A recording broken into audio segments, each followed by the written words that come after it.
बच्चे question number 16 देखिए, tangent और नॉर्मल का क्वेश्चन है, स्पर्शक और अभिलंब का। सिद्ध कीजिए कि कोई वक्र में दिया है और वक्र जो हमें दिया है वो क्या है, वो वक्र में दिया है y बराबर 7x³ + 11, ठीक है। अब इस वक्र के हमें क्या करना है कि उन बिंदुओं पर, कि इस वक्र के ऊपर कोई बिंदु है, कुछ बिंदु हैं, और उन बिंदुओं पर जो टेंजेंट्स खींची गई है, यानी कि स्पर्श रेखाएं जो खींची गई हैं वो पैरेलल है। क्या है? समांतर है, पैरेलल है, ठीक है।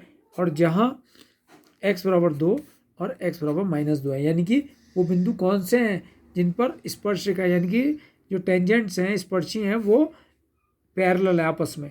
तो आप ये जानते हैं, बहुत ध्यान समझिएगा कि आप ये जानते हैं, ये हमारी x एक्सिस है और y एक्सिस है, ठीक है।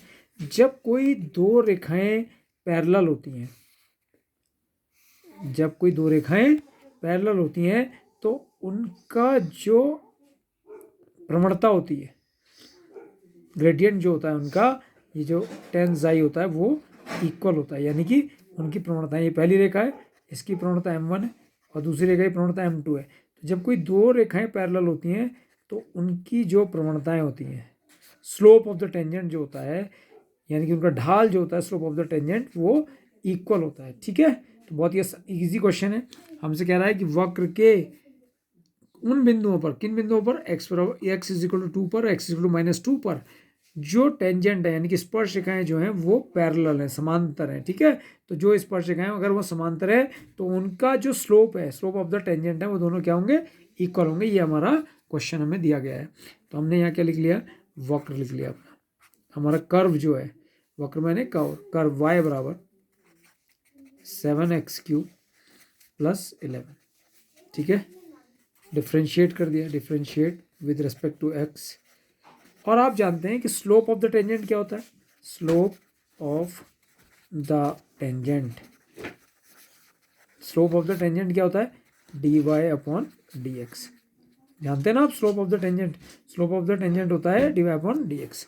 इसलिए differentiating with respect to x। और अब आपने जब इसको डिफ्रेंशिएट करा तो y को डिफ्रेंशिएट करा dy/dx, 7 ऐसी का ऐसी, x³ हो गया 3x² और 11 कांस्टेंट का डिफरेंशिएशन 0। तो dy/dx हमारे पास आ गया, कितना हो गया? 21x², ठीक है। अब कौन से दो पॉइंट्स हैं x = 2 पर, x = -2 पर? तो x = 2 पर टेंजेंट की स्पर्शी का स्लोप, स्पर्शी की प्रवणता, स्पर्शी की प्रवणता तो कैसे निकलेगी? देखिए कितना आसान है। तो dy/dx at the point x = किस पर? 2 पर। तो 21 और x की जगह पर कितना आ गया? 2², ठीक है। तो इसको हमने m1 मान लिया, स्लोप ऑफ द टेंजेंट को, 21 × 4। 21 × 4 कितना आ गया? 84, ठीक है। अब x = -2 पर, 2 पर टेंजेंट यानी कि स्पर्शी का स्लोप, तो स्पर्शी की प्रवणता, तो स्पर्शी की प्रवणता क्या होगी? x = -2 पर। तो जो हमारा dy/dx है वो है कितना है? dy/dx 21x², तो 21x²। तो dy/dx at the point, dy/dx at the point x = -2, तो 21 × x की जगह पर आ गया -2 का स्क्वायर, तो ये हो गया m2। तो 21 × 4, तो m2 की जो वैल्यू आ गई कितना आ गया? 84। तो आपने क्या देखा कि वक्र पर जो कर्व के ऊपर दो बिंदु थे, x = 2, उस पर भी स्लोप ऑफ द टेंजेंट 84 है, और x = -2 पर भी स्लोप ऑफ द टेंजेंट कितना है? 84 है, ठीक है। तो इसलिए लिख दो, बिकॉज m1 = m2 = 84, ठीक है। तो क्या लिख देंगे? अतः वक्र पर बिंदु x = 2 तथा x = -2 पर खींची गई स्पर्शिकाएं, खींची गई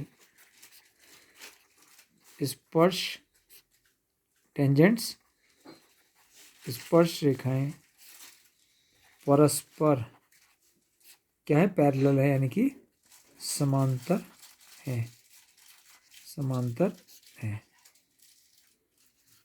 समांतर है। क्लियर? तो ये आपको अच्छे से समझ में आ गया होगा।